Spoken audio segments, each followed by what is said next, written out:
Box অফিসে ঝড় তুলছে নাগর সিনের কল্কি 2898 এডি সিনেমা। ইতিমধ্যেই বক্স অফিসে 600 কোটি পার করেছে এই সিনেমাটি। ছবিটি মুক্তির পর থেকে আলোচনায় রয়েছেন বলিউড অভিনেতা অমিতাভ বচ্চন। 81 বছর বয়সে অমিতাভ পর্দায় অশ্বত্থামার লুকে একেবারে তাক লাগিয়ে দিয়েছেন, অথচ এই মেকআপ নিতে অনেক কাঠখড় পোড়াতে হয়েছে তাকে। অমিতাভ প্রায় 10 ঘন্টা একটানা বসে থেকে এই মেকআপ সেরেছেন বলে জানা গেছে। ভারতীয় গণমাধ্যম হিন্দুস্তান টাইমসের প্রতিবেদন অনুযায়ী অমিতাভের অশ্বত্থামা লুকের ছবি সামাজিক যোগাযোগ মাধ্যমে শেয়ার করেছেন মেকআপ আর্টিস্ট প্রীতিশীল সিং।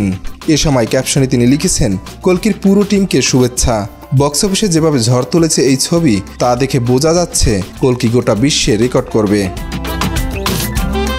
তিনি আরও লেখেন, আশা করি অমিতাভ স্যারের এই লুক সকলের পছন্দ হয়েছে। এখানে সেই লুক তৈরির কয়েক ঝলকই রইল আপনাদের জন্য। বড় পর্দায় পারফেক্ট অশ্বত্থামা হয়ে উঠতে প্রতিদিন সেটে 3 থেকে 4 ঘন্টা মেকআপ করতে হতো অমিতাভকে। ছবিতে দেখা যায় অভিনেতাকে ধৈর্য সহকারে মেকআপ নিচ্ছেন।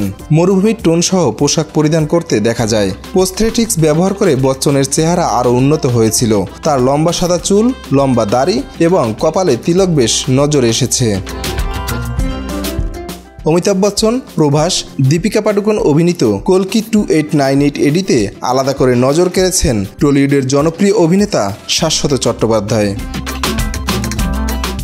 গত 27 জুন সিনেমাটি রিলিজের প্রথম দিন বিভিন্ন ভাষায় 2D এবং 3D ভার্সনে আয়ের নিরেখে 200 কোটির দুয়ারে দাঁড়িয়েছিল এই সিনেমা। মাত্র 4 দিনেই কল্কি ছুঁয়ে ফেলেছে 500 কোটির মাইলস্টোন। শেষ হিসেব পাওয়া পর্যন্ত সিনেমার আয় প্রায় 600 কোটি। এবার 1000 কোটির মাইলস্টোন ছোঁয়ার অপেক্ষা।